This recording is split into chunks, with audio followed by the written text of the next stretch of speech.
වාසු දහසක් ධර්මස්කන්ධයෙන් ස්පර්ශ ලැබුවා වූ වාමශ්‍රී දංස්ථා ධාතුන් වහන්සේ ජීවමාන බුදුහාමුදුරුවන් හැටියට සමස්ත ලෝකවාසී බෞද්ධ ජනතාවම සලකන. වර්තමානයේ වාමශ්‍රී දංස්ථා ධාතුන් වහන්සේ නිර්මලව මේ සෙන්කඩගල පුරවරේ මහනුවර පිහිටි දංස්ථා ධාතු මන්දිරයේ නිර්මලව වැඩ සිටිනවා.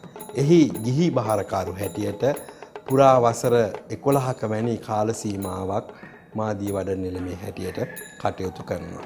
මල්ලතු වස්කිරි උභය මහා විහාරී අතිපූජ්‍ය මහානාහිමිපාණන් වහන්සේලාගෙන් ලැබෙන අවවාද අනුශාසනා පිළිපදිමින් මේ කටයුතු සිද්ධ කරනවා.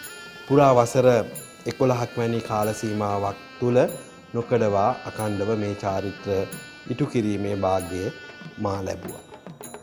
විශේෂයෙන් ශ්‍රී දළදා මාලිගාව කේන්ද්‍ර කරගනිමින් නොයෙකුත් මංගල්‍යයන් සිදු වෙනවා. අලුත් සහල් මංගල්‍ය, අලුත් අවුරුදු මංගල්‍ය, ඇසළ මංගල්‍ය සහ ඉල් මහ කාර්තික මංගල්‍ය. ඇසළ මංගල්‍ය සුවාසු දහසක් ධර්මස්කන්ධයෙන් ස්පර්ශ ලැබුවා වූ වාමශ්‍රී දංස්ථා ධාතුන් වහන්සේට කරන බුද්ධ උපහාරයක් හැටියටත් සිව් මහා දේවාල කේන්ද්‍ර කරගනිමින් සිව් මහා දේවවරුන්ට කරන දේව පූජාවක් හැටියටත් සතර දේවාල පෙරටුව මේ පෙරහැර ගමන් කරනු ලබනවා. මෙවරත් බැතුමතුන්ට අවශ්‍ය සියලු පහසුකම් මේ වන විටත් සංවිධානය කළා.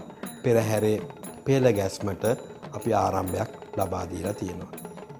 අගෝස්තු මාස 8 වන දින ආරම්භ වන පළමු කුඹල් පෙරහැරේ සිට අගෝස්තු මාස 18 වෙනිදා පවත්වන දවල් පෙරහැර, ඒ වගේම අවසාන රන්රෝලි පෙරහැර අගෝස්තු මාස 17 වන දින වීදි සංචාරය කිරීමට නියමිතයි. ලෝකවාසී බෞද්ධ ජනතාවටත් ඒ වගේම පෙරහැර නරඹන්න බලාපොරොත්තු වෙන සියලු බැතිමතුන්ට ඉල්ලා හිටනවා.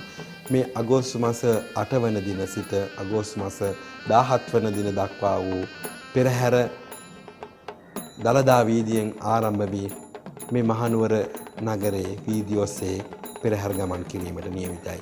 ඒ නිසා ඔබ ඉතා බැති සිතින් පැමිණ මේ පෙරහැර නරඹන හැටියට ආශිර්වාද ලබා ගන්න හැටියට මා මේ අවස්ථාවේදී ඉල්ලා හිටිනවා.